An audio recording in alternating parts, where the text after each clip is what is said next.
Which bodies are responsible to monitor and enforce the rights of detained individuals? I know these officers who are with them in prison are trained, they know what they're supposed to do, but who is there to act as a watchdog and ensure that they do not go overboard, they do not mistreat those who are in custody, those who have been imprisoned, or those who are being detained? So, first and foremost, we'll start by stating that human beings are capable of great good and great evil, just to the right tuning, and you'll find yourself either inclining to either side. And that's why most of the time, I will start from the point of, you'll find government has checks and balances, and you'll find that judiciary will be on one arm, executive will be on another arm, and the legislature on one arm.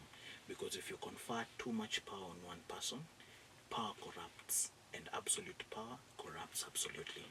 So, for the prison system, we usually have the State Department for Correctional Services. And the State Department for Correctional Services has derived its authority from various acts of parliament. We have the Prisons Act, we have the Boston Institutions Act, we have the Power of Mercy, it's usually the Presidential Power of Mercy, among others. And you'll find that the State Department for Correctional Services oversees the entire running of the prisons, and that's where you'll have the prison service.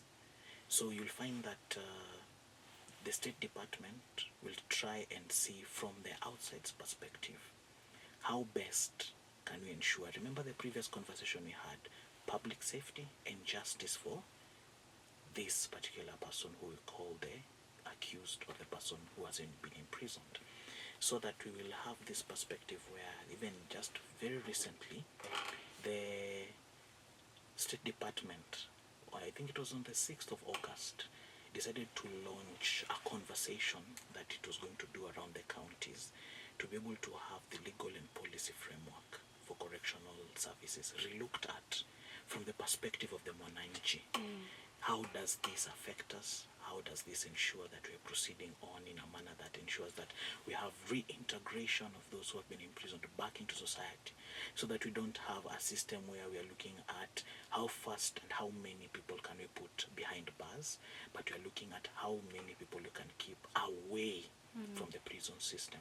So the State Department for Correctional Services has that currently ongoing, and you will find that other people who also take it upon themselves, I believe, like even the Legal Resource Foundation, the Justice Defenders, these are non-government organizations. I also hear FIDA Kenya also does this upon itself to ensure that these people who have this mandate from government, because remember, the first mandate to take care of its people belongs to the government.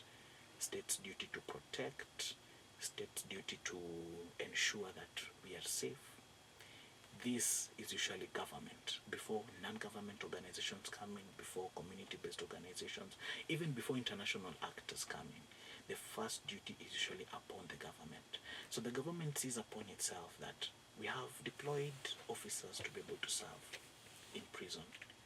And remember, we are not per se saying that we have the best of the best as people who have been imprisoned. But to be able to ensure this, we also have to look at the facilities and status of our prison service officers. And this is a government mandate. Various organizations have tried to intervene. Some have even tried to provide funding. Some have sourced even for funding internationally to ensure that there is dignity upheld.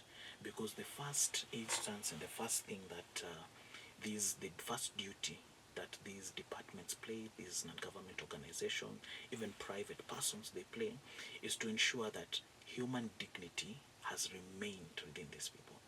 That no matter this person being behind bars, remember, even the prisons officer is also spending a lot of time. For them, they have their freedom, they have everything about them intact, but they're also spending a lot of time with the prisoners in prison. So the whole aspect does not just look at those in prison, but even those who are what we would call their caregivers whilst there. And the whole essence of this is that this body has the ideal formation of government overseeing how processes are running. But we always have that constraint, the glaring constraint. We have people resource and financial resource. We never have enough. More often than not, we focus on the financial resource. But remember, you can't have enough people resource if the financial resource is not there. Yeah. So we can have the ideal setup, we can have the ideal conversation, we can go around the country and ask what would you see as an ideal setup for prison and the prison system and the rehabilitation system from prison. But at the end of the day, we need to look at what is the realistic way that we can have this thing so that we don't have this prison congestion every other time. Like you'll see one of the targets, and I think it's also the targets of various non-government organizations, is the prison decongestion system. You see, decongestion will be in terms of numbers, but why don't we also work from the perspective of society?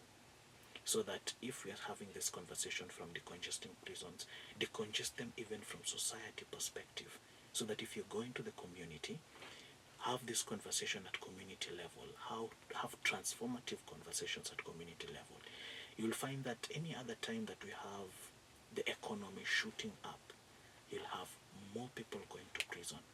So this ideal perspective that the State Department of Correctional Services was looking into decongestion, they will never be able to achieve it.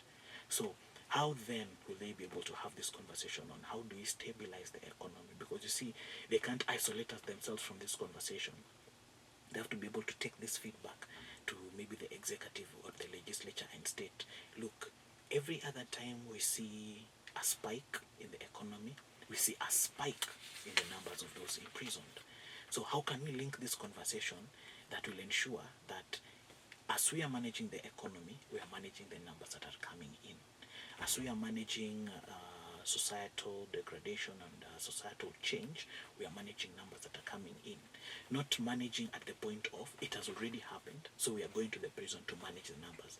So the prison becomes a bus that is already so full, then we are starting to have conversations whilst inside this very full bus on how we are going to start reducing the number of passengers so that each passenger can have their own seat. But you see, to be able to have their own seat, there has to be a mindset change. And I can use the example of how Michuki came with it. The law had to be enforced with more stricter measures to ensure that each person was able to have their own seat. And the mindset change was that it gives you more dignity to be able to sit on your chair comfortably as you go to your place of work or your place of abode, than it is for you to be so congested that you're not even able to have good air, good quality, and what have you. And the same comes to prison system, that we have the mindset change in as much as we have these bodies and authorities having the responsibility to ensure that numbers are controlled, the prison services are, both the officers and those detained are ensuring that they have quality care, even health care. We have this last perspective of how do we influence mindset shift, so that it's not just the duty of I ensured that prison haijaja hivyo tu, but how are we also having this connective approach that we are working with other stakeholders, because you'll find even the State Department does not work in a silo. It calls on to other bodies like the NGOs to come and assist, international bodies, come join us in this conversation so that we're able to have a transformative approach. Yeah. The question of underfunding for prisons has been around for a very long time. And I even had someone comment that major reforms were made during the tenure of one Dennis Owuor, and we have never seen such reforms. Hence, what do you think is a solution? Okay, so because I believe most of these problems we are having are stemming from a question of underfunding. Yeah. These people are congested because the facilities that we built for a population that has grown since. Yes. Yeah. So what is the solution around this, Wakil? Okay. So you'll find that many other times we are always we are always quick to legislate things that require action. the difference between Mudi Awori's tenure and maybe other tenures is that action was taken. Simple as that. Action was just simply taken at the time that it needed to be taken. And you'll find that many of the times people will praise such leaders who took action when it needed to be taken. There's a time even the Honorable Matiang'i, as he was then the cabinet secretary, he was taking various actions in the education sector. He was taking various actions in the security sector. You'll find even the late Professor Magoha was taking various actions in the education sector. Michuki, the late John Michuki, was taking action in the transport sector. You'll find that various leaders will be lauded for actions taken. Many people will take the easier approach. Let's prepare a legislation.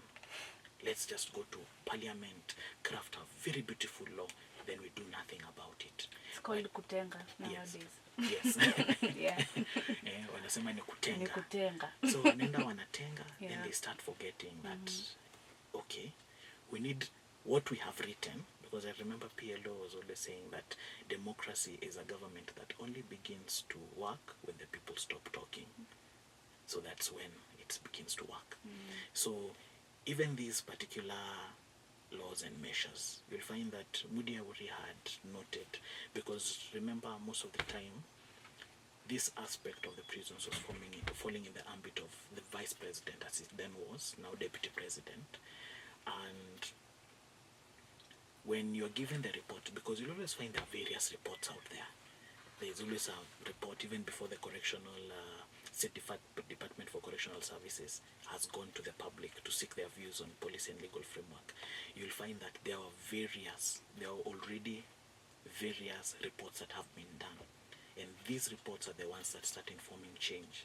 So the only thing that is needed is this particular leader to enforce the change. So it's just the enforcement issue that becomes the problem, not the legislative aspect.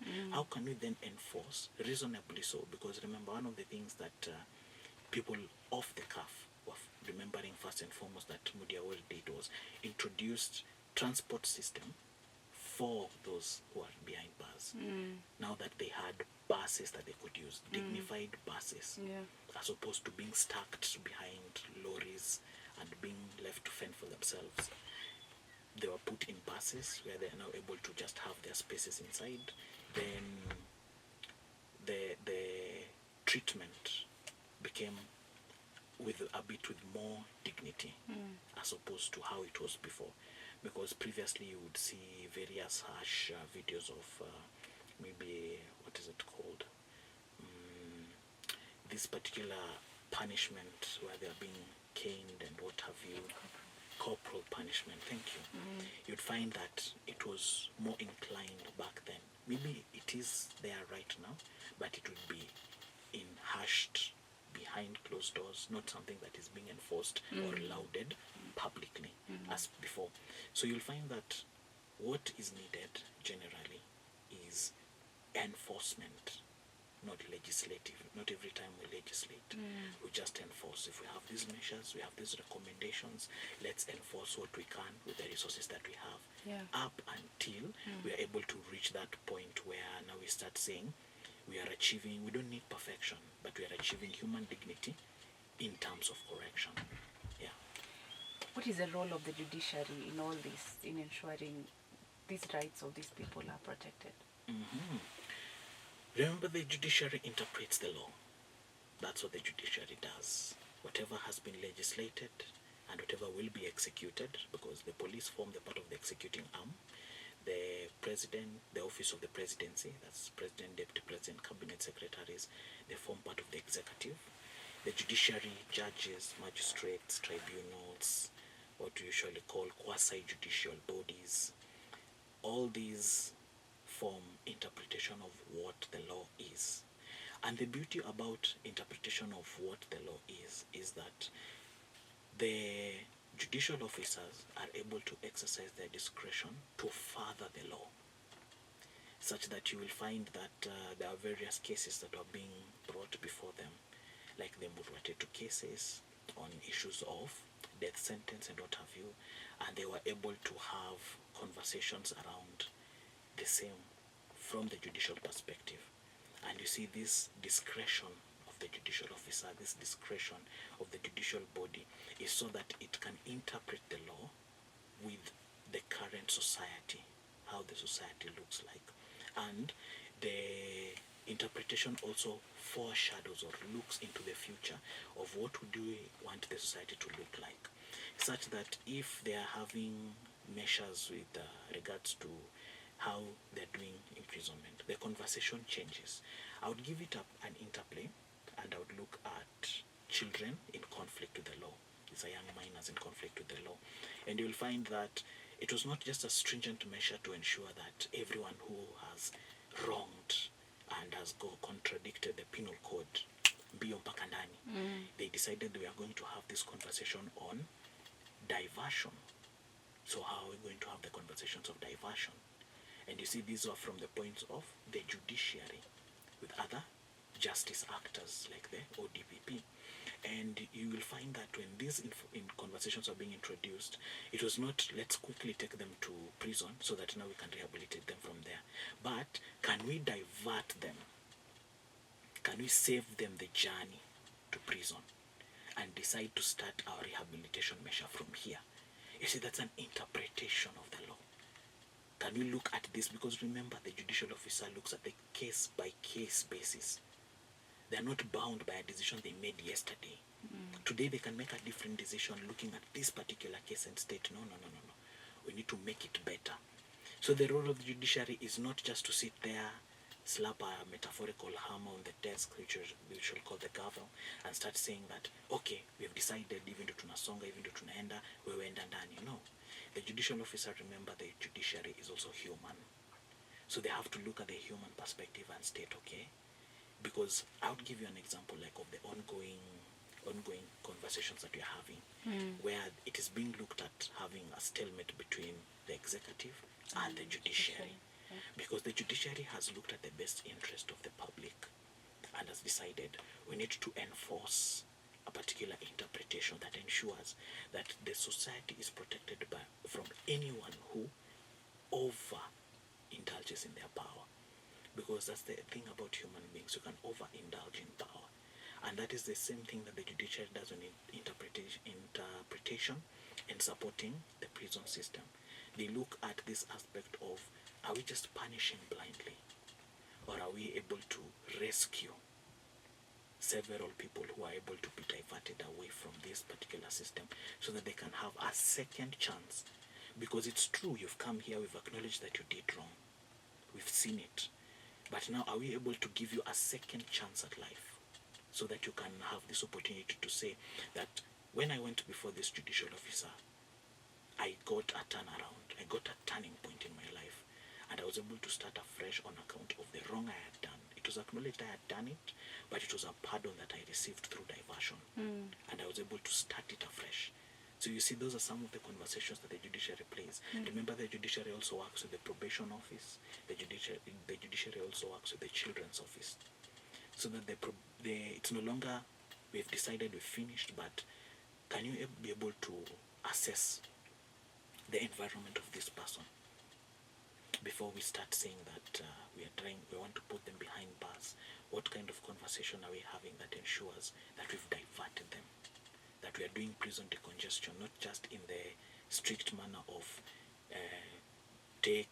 what is usually being referred to as you take a plea deal or you negotiate your plea so that you can take a lighter sentence, but you see that has not solved the part of rehabilitation. So they look at the diversion instead and state that let's rescue you from this entire system so that you're able to start your life afresh. And more often than not, many have actually been rehabilitated through that process, not necessarily inside prison. Yeah. Let's shift gears a little bit and talk about this part of Article 51 that talks about the right of a detained person or a person who has been held in custody being entitled to an order of something the law calls, or the constitution calls, habeas corpus. Unajua sheria iko na The writ. kizungu mingi. Inaitwa the writ of habeas corpus. It's habeas. Yes. Oh, okay. Literally translated to mean produce body. Yes, it's Yeah. Latin. It's a So, Latin term. yeah, that's why we're here, so that you can simplify some of these things to those of us who, yeah. So you'll find that the writ of habeas corpus is a non-derogable, non-negotiable right. It's those rights that can never be limited. No matter where you are, even if you're in prison, we should be able to produce you before court. If wherever you are, we should be able to produce you before court. You should even be able to produce yourself, if it so requires, before court. In person. Yes. And you'll find that we have various laws, that even international laws on enforced disappearances, that wrestle very strongly against this, because you'll find more often than not enforced disappearances are a political tool. Yeah, they're used politically to ensure that there can be a gag effect, because there is no reason for me to ensure that Terry has disappeared. Why should I ensure that you have disappeared? If not that I need to achieve something. Yes. And you see, by the inherent nature of you being a human being, once I've ensured that you've disappeared, I'm going to effect other things like torture upon you. Even you, just me alienating you from people who would have otherwise helped you, will be torture in itself, even without me inflicting any torture. That will be torture in itself. So the writ of habeas corpus always requires that at all material times, because remember, the National Police Service has been conferred upon authority by law to be able to exercise detention and arrest. And once they've effected this, it is something that is given upon them by the law, such that you and I cannot effect an arrest. We can only hold somebody and escort them to the police station, but we can't put them in our custody, that we've detained you. No. That in itself will be like kidnapping, or we've just decided that we are going to effect something on grounds of torture. Abduction. Excellent. Excellent. Yeah. So we'll have exercised abduction in itself. Yeah. So the writ of habeas corpus ensures that somebody does not over-exercise their power, because you can be tempted to take this person and go and do unthinkable and unspeakable things on them and ensure that they have disappeared. Case in point was our dearly departed colleague, Willie Kimani. Yes. And you will find that he was just in the line of duty defending an accused person, and once they had left prison, him, accused person, and their driver, who formed as collateral damage, were all found, disappeared and deceased. Yet they were taken in through police custody. So you see, any other time people will ask, produce these people, it's usually from the point of concern. It's not from a point of favor. It's not that we just want to see them. No. It's because we are concerned, because the law takes shape in the form of, if you've arrested this person, prefer upon them a charge. If you've preferred upon them a charge, produce them in court within 24 hours when they can be produced next. So you'll find that if these other steps are not being followed, we suffer the risk of a miscarriage of justice, or somebody starting to exercise power absolutely.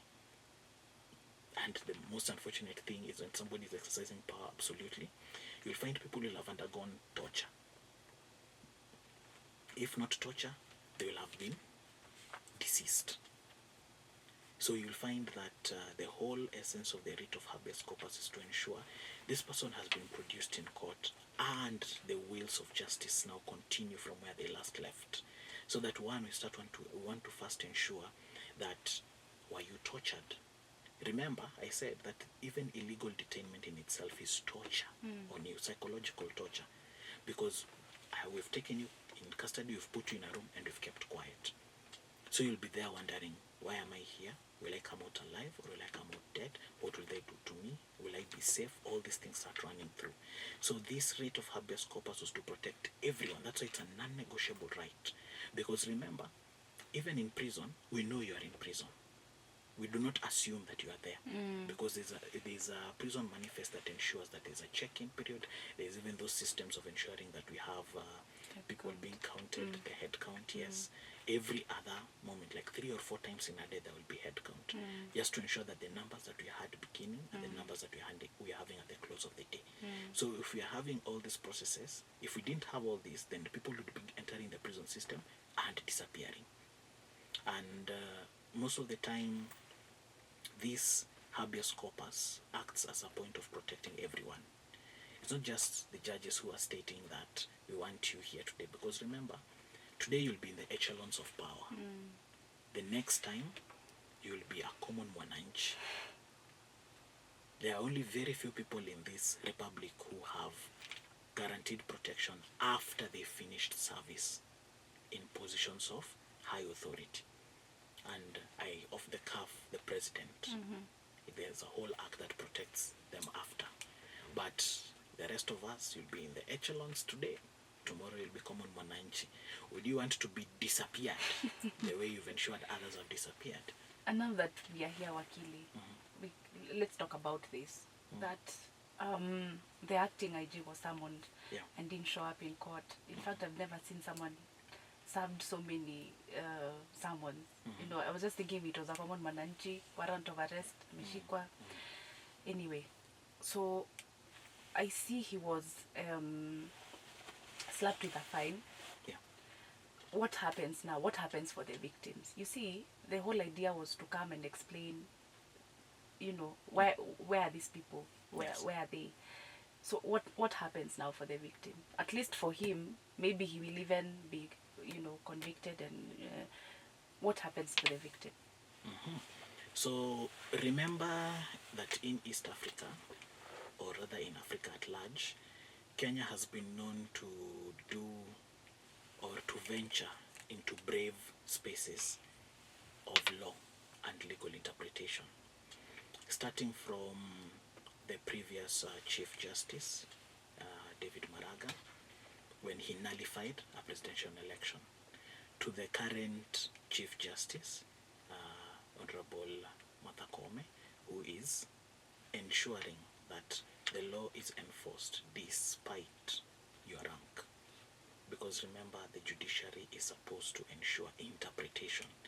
So at this point in time, the judiciary is acting as a check and balance, because even the highest authority, all highest ranking leaders are always at the point of oughting to know that, number one, you have the highest responsibility towards the people.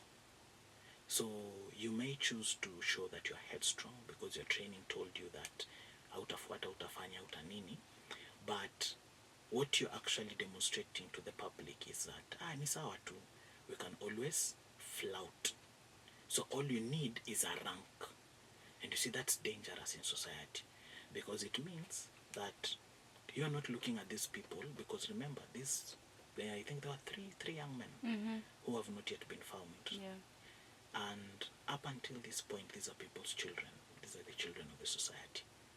So their parents daily are living in fear.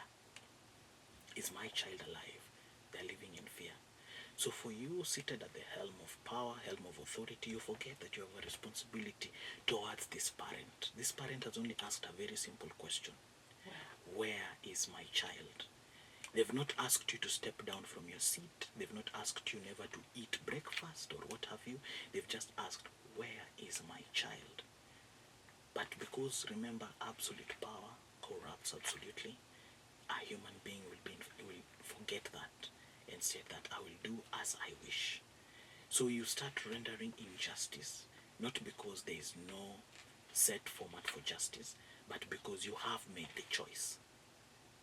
And you forget that having the highest responsibility, remember, the Gen Zs, they took to protesting. And at first instance, the president had a very hard stance. Then his advisors reminded him, remember, you have the highest form of responsibility towards the people. These people are not crying out because it was their wish. They're crying out because they've been pushed to the corner. They're frustrated. They've not come to tell you, first and foremost, stop doing everything and leave us and go. No. They've came and first stated, let us get out the finance bill. Because as it continues, you're stretching us beyond our limit. These same parents are not coming to ask you leave the seat. They're coming to remind you, number one, you have a responsibility towards ensuring all of us are safe. So if you at the highest rank decide that I'm going to do as I wish, what do you think of all these other officers who are unknown? What are they going to do instead? What do they read? Exactly. And you see, that example that you're setting from the top becomes a bit dangerous because you're still acting. You're not yet even confirmed. And you're already showing us that I will do as I wish. Remember, even before the judiciary reached this level, when it was summoning you, it was not summoning you from a point of, we are powerful with the judiciary. No. It was summoning from a point of concern. There are 3 people missing under the custody of your police. How can we then ensure? Because remember, the time they're summoning you, you would have already taken down a written report from all your subordinates, all your supervisees.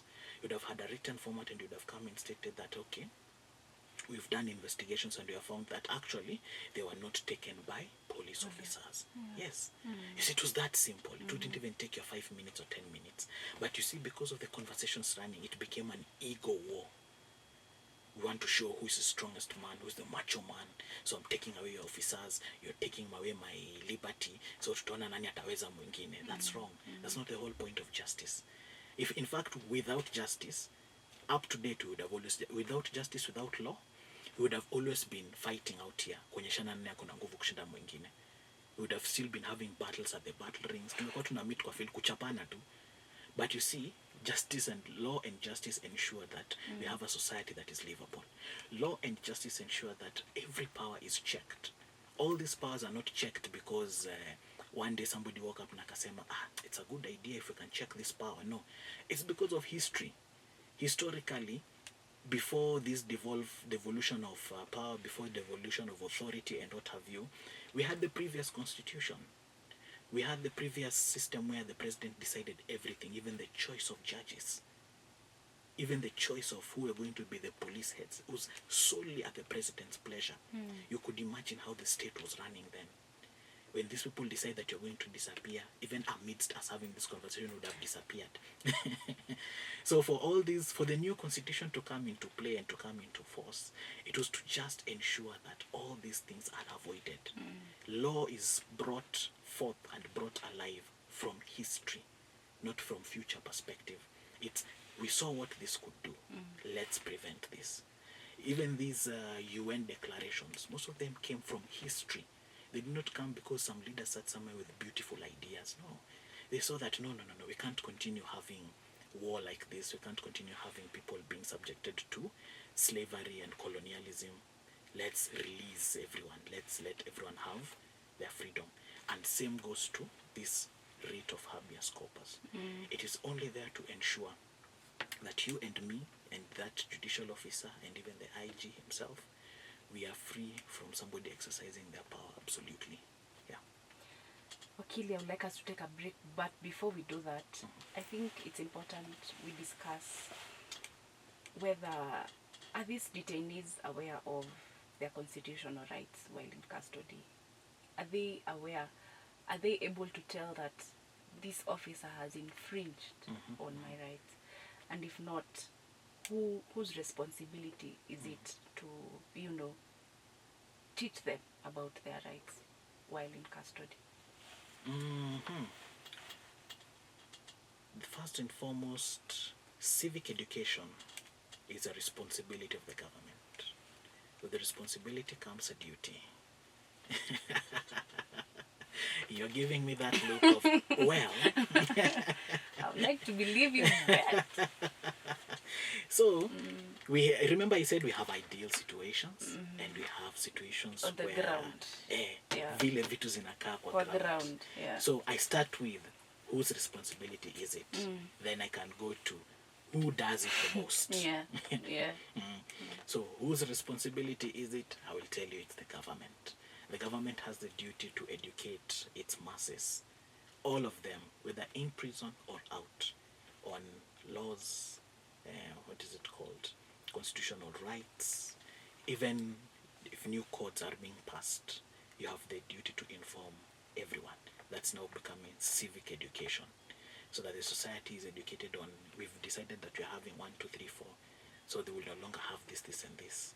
So everyone is now aware. Oh, so we have changed systems, and we are going this way, we are having that way. Yeah, that's the duty of the government. Who does it the most? Non-government organizations, unfortunately.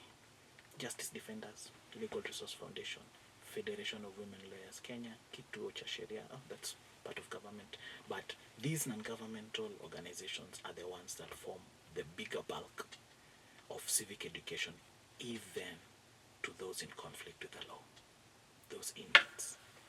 Most of the time they're in there, they don't even know that they have a right to representation. Yeah, so they're just in there. Some don't even know that they have a right to dignity. Some don't even know that they have a right to health care whilst even they're behind bars. So the people who do it the most are non-government organizations who now work in collaboration with government. Because remember, the one thing that government grapples most of the time, the reality and the fact, resource, people resource, and financial resource. So they will be looking at how many officers will we be having ensuring the security around the prison, and how many of them will we be having ensuring that these people are educated. Then this is an ideal perspective that we are talking about, because remember, sometimes people look at inmates as second-grade citizens.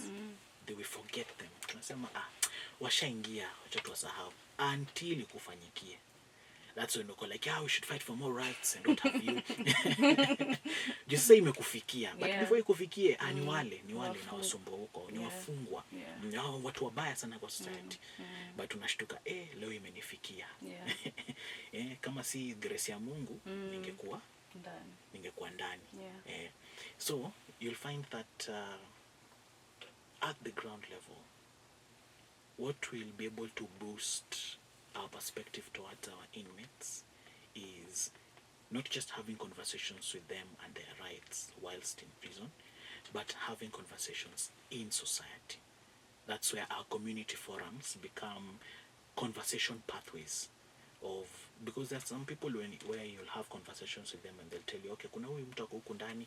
There are even people who experience multiple detainments without a charge being preferred upon them. Hakuna charge sheet, but atakwambia nimeshikwa mara 4 hii mwezi peke yake, na next month waliniambia watanikujia tena. Unaona? And the reason wanashinda wakimkujia is because one, hana knowledge. So hajui, so yeye anadhani nitakuwa tunakujua juu mimi ni maskini, sijiwezi. So nitakuwa nakujiwa. So the best thing is to have conversations both in and outside, so that the conversations on constitutional rights are more wholesome, so that they are both for you who is in prison and for you outside.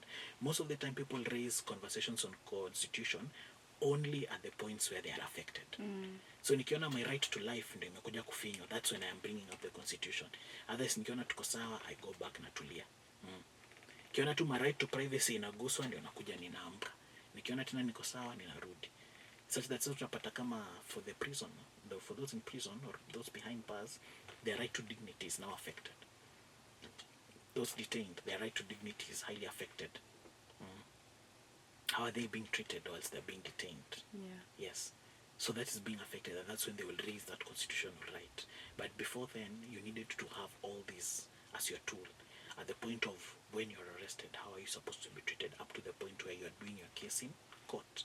Because it's wholesome. It's not just where kukaa ndani ya prison, but even your court experience. How is it for you? Why is it that you're in court and you don't even understand what the judge is reading, and you're just comfortably seated? Because unadhani somewhere, somehow, something will just happen. Things will flow. Yeah. Because the next question I was gonna ask is that, how then do we avoid these people coming to learn about their rights only when they have been incarcerated, as opposed to all of us as a public know our rights, so that when that time comes, we are ready. we began by saying that we are all criminals until Yeah. you're caught, Until you're and caught, yeah. anyone can find themselves behind bars.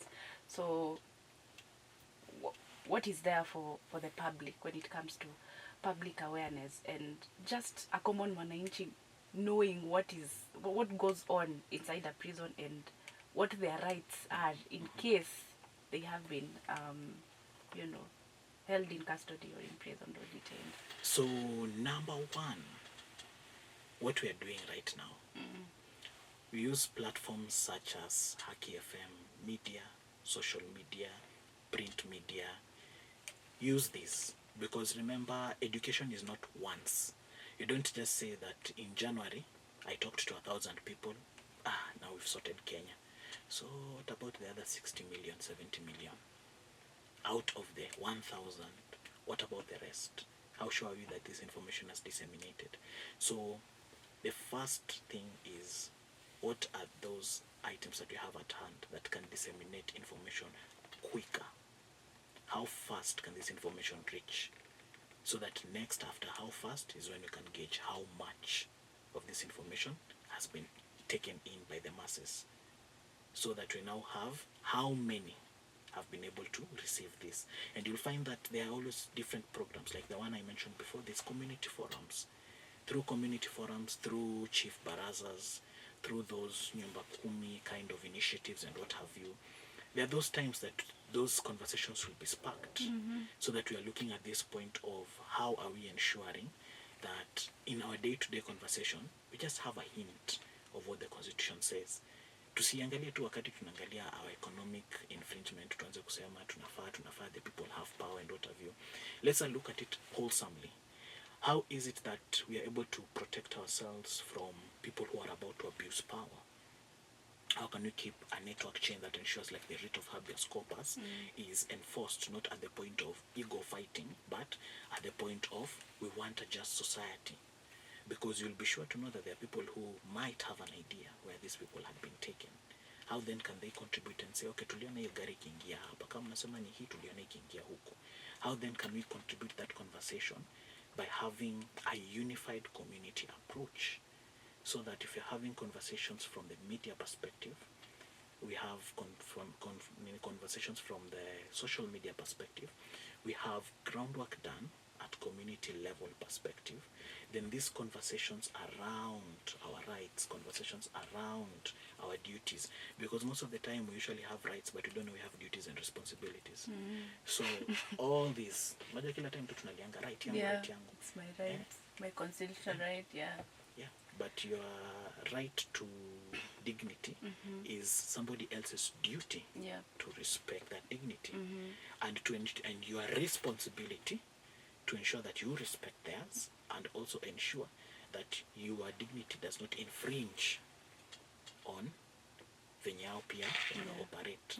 So all these conversations are what is needed, and it needs to be continuous.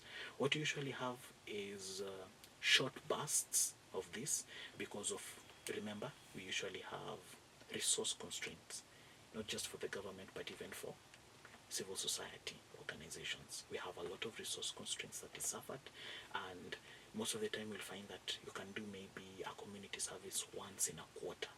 So by the time you're coming back to this, watoto walisahau jina yako. Kitambo urudi wanauliza, na huyu Dennis ni nani? We hatumjui. Ulituambia nini last time? But you see, if you have continuous conversation, maybe it's monthly, and you have enough resource to be able to do this, you'll start effecting change from the point of knowledge.